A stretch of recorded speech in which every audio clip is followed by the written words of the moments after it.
Hello my friends! Today we are going to paint together this flower composition. I started creating these compositions starting from the bottom and then adding these flowers on the top. As you can see, this composition is having flowers but not so many in leaves. And in particular, I created this tutorial because I want us to practice how to use a Filbert brush and how to use a flat brush and how to create all the different layers with a round brush. So, are you ready to paint with me? Let's start together. My name is Luisa and this is the Lulu Blue Studio. So I start creating this flower composition from the center of the flower in the bottom left part of the page. I take my round brush, this is a round brush from Silver Black Velvet, and with a little bit of lemon yellow I started to create the center of this round flower. I take then my Filbert brush, this is a Filbert brush from ProArte, and mixing a little bit of yellow ochre and yellow lemon.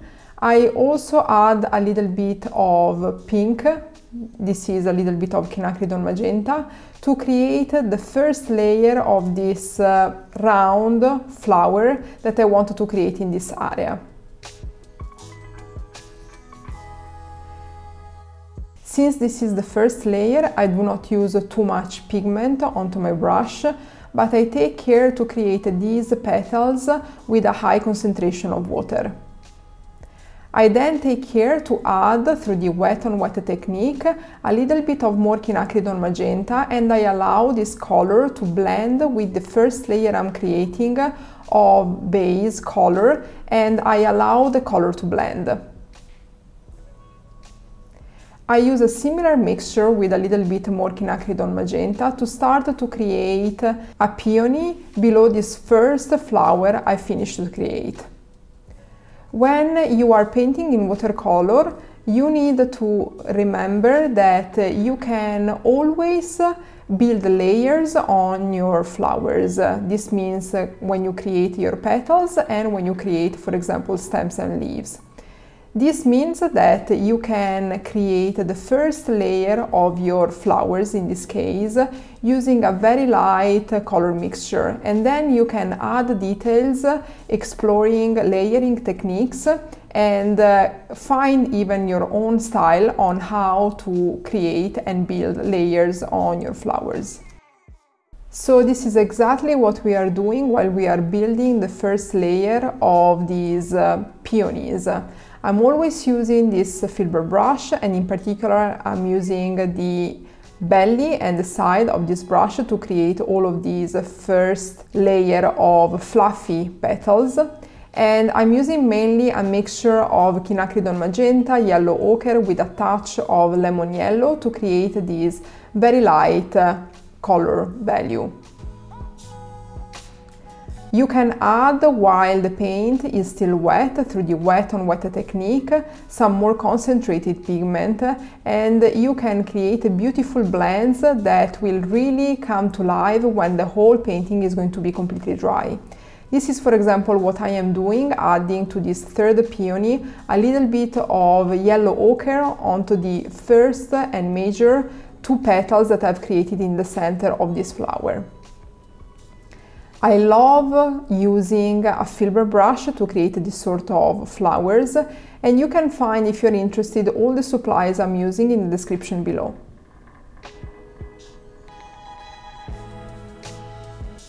You can work your flowers, you can add as many layers through the wet on wet technique as you like, but you can also add layers through the wet on dry technique, as we will see we will do in this painting. Now I'm using a flat brush and I'm creating a mixture of transparent orange with yellow ochre to start to create the first layer of this flower. This flower has a shape that is a little bit different from the three peonies I've created in the bottom part of the page, and I take advantage of the shape of this brush to create these petals. I basically keep the center empty, and I create all of these petals leading to the same center that I will add in a second moment, and I add through the wet on wet technique more concentrated transparent orange and yellow ochre onto the petals. While we are building this flower, I wanted to remind you that you can download for free an 18-page guide that I've written for you, where you can learn how to paint loose style flowers in watercolor. This guide is called the Beginner's Guide to Watercolor Flower Painting and is available for you to download by clicking on the link below. You will also subscribe to the newsletter and you will get all the news from the Lulu Blue Studio before anyone else. Back to our flowers, I decided to start to create another flower in the upper part of the page, always using this flat brush in a shape similar to the flower we created with the orange colors. And in this case, I'm mixing a little bit of Quinacridone Magenta with a touch of pink ink. And I'm creating this flower by using the flat brush, in particular the side and the belly of this brush. And then, taking advantage of the wet on wet technique, I'm adding into the petals a little bit of transparent orange and scarlet red. I love how the colors are blending in this moment, because the first layer of this flower I created is pretty wet, and therefore these colors, the Scarlet Red and Quinacridone Magenta, are going to blend perfectly into the petals. I use the same technique on the orange flower, and in particular I let some yellow ochre and transparent orange together with a touch of Scarlet Red to blend into the petals. At this point, I take a round brush. This is a round brush from Silver Black Velvet, and I start to create layers onto the petals. I create layers onto the petals of the first flower I've created because this is already dry. And I'm using a mixture that I have on my color palette that is quite similar in color to the basic first layer of the petals I've created of this open peony.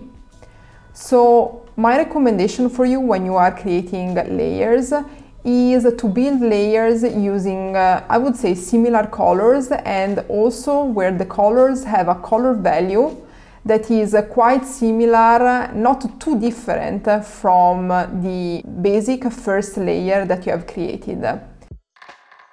You can also use very different colors or much more concentrated colors to create more layers on your petals, but in this case the effect is going to be much more evident and of course more contrasting.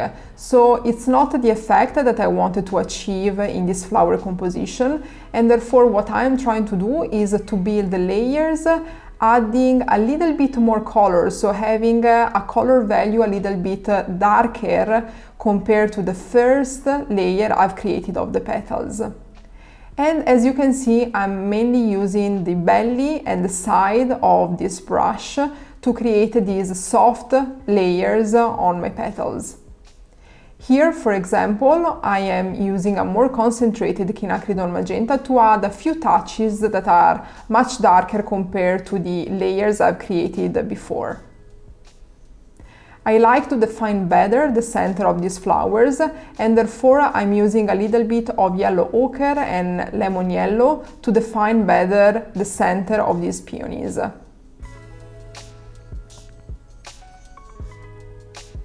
Using the same technique, I am going to build the layers on the third peony, and I'm going to add a little bit of pink ink, and I use a mixture of Quinacridone Magenta with just a touch of Quinacridone Purple to create these layers and shadows on these petals.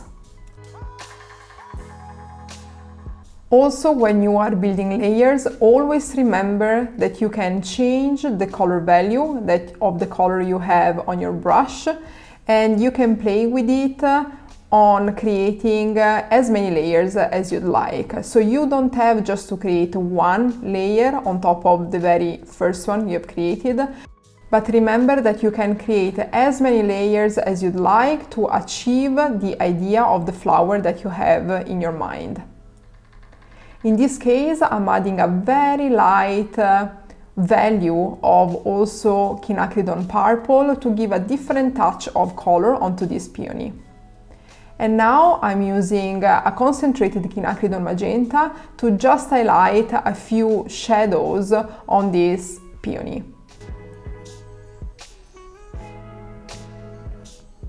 I really like to use this brush because it's very soft as a brush and it holds a lot of water, and I find it perfect to create layers on the petals of these flowers. I started using this round brush from Silver Black Velvet quite recently. This is a round brush in size 6, but I have to say that I notice quite a difference when I create layers compared to any other round brush that I tried before.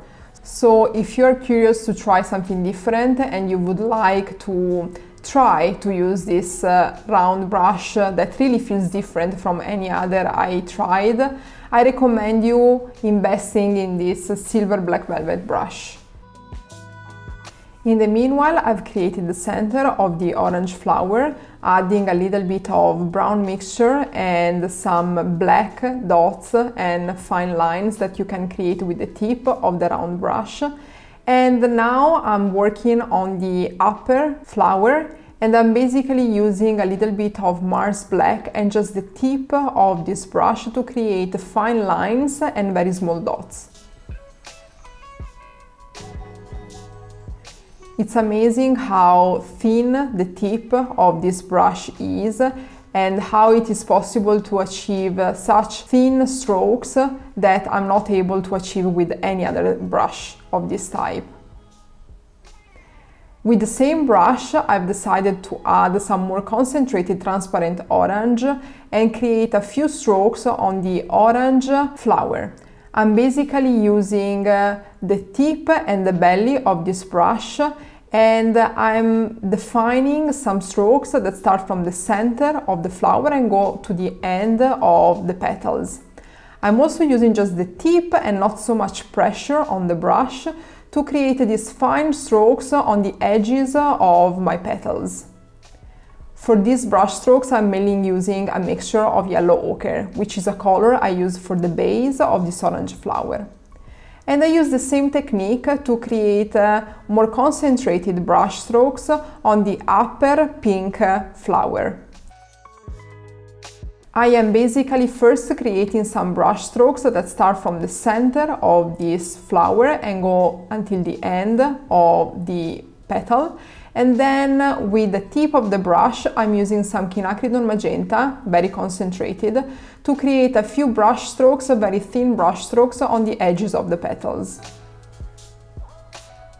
I think this technique helps to highlight the shape and the size of these petals, but since we are staying very light with our hand and we are just using very quick brush strokes, the flowers are going to stay quite loose in their style. With this same brush and with just a little bit of Mars Black, I'm creating also the center of the peonies that I have in the lower part of the page.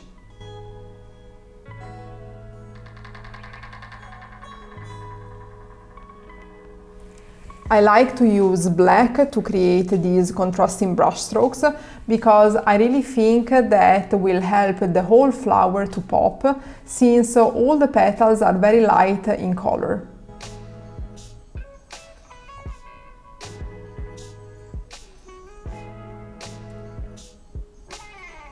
When I look back at the flower composition so far, I really like how these peonies in the lower part of the page are quite light in color and very soft, And then the peony that I'm working on currently is a little bit more concentrated and creates a sort of bridge with the other two flowers in the upper part of the page, which are much more concentrated in color and in a different shape. At this point, I've decided to create a little bit more brush strokes on the flowers of the peonies in the lower part of the page. And as you can see, the brush strokes I'm creating are not too concentrated. They are still a little bit, just a little bit darker than the layer that I've placed last. I am basically just trying to define better the shape of these flowers and highlight a few petals with more concentrated brush strokes.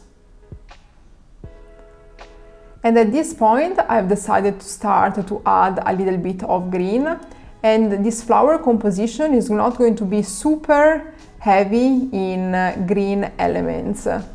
I wanted to have that all of these flowers are the real protagonist of my flower composition, and therefore the green parts are going to be just short and quick brush strokes all over the page, just to frame these main flowers. I'm using for this reason this round brush and mainly a mixture of Sap Green with a little bit of Azomethine green yellow, and in this case I'm using this brush to create a sort of buds in the lower right corner of the page.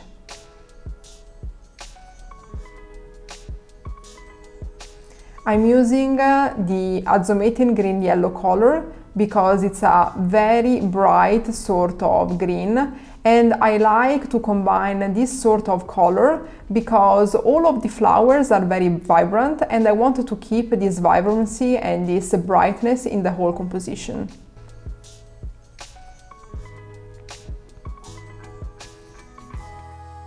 I always keep in mind to change the color value of the greens I'm using, and in this way I'm going to create more movement all over the whole composition, and also will give more dimension and sort of perspective to the whole composition, because some elements are going to be darker and therefore felt as in the foreground of the composition, and some elements are going to be much lighter, therefore the feeling will be like they are in the background of the composition.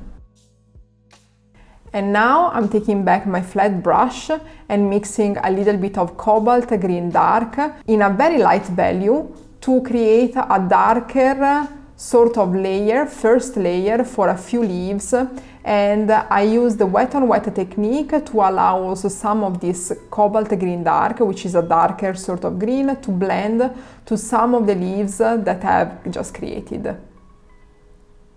So I'm basically playing with the greens that I have on my color palette, and I'm creating additional green elements. And I've decided to use this flat brush to create some of the leaves because I want some of them to be a little bit longer in shape, but not perfectly round like I could create them with a round brush. Therefore, the flat brush is really helping me to achieve this sort of shape that is quite unconventional. I want to thank and shout out to Crystal from the channel Crystal Tan Art and Jillian from the channel The Brush Movement, who inspired me to try using this flat brush that gave me basically the inspiration to create this tutorial.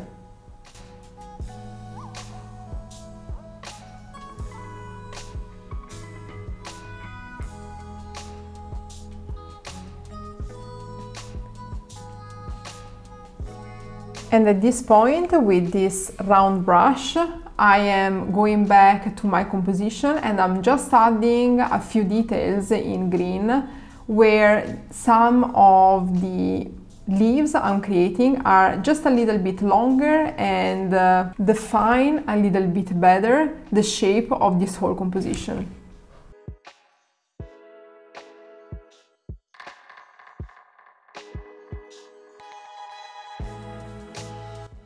And as we are approaching the end of this tutorial, I'm just taking a little bit of brown and I am defining a little bit of shadows in the center of these flowers.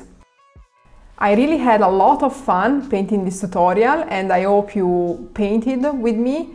If you like this channel and if you like painting with me, please subscribe to this channel and remember that there is a free guide waiting for you just clicking in the link below. I hope to see you in my next tutorial. Thank you for being here.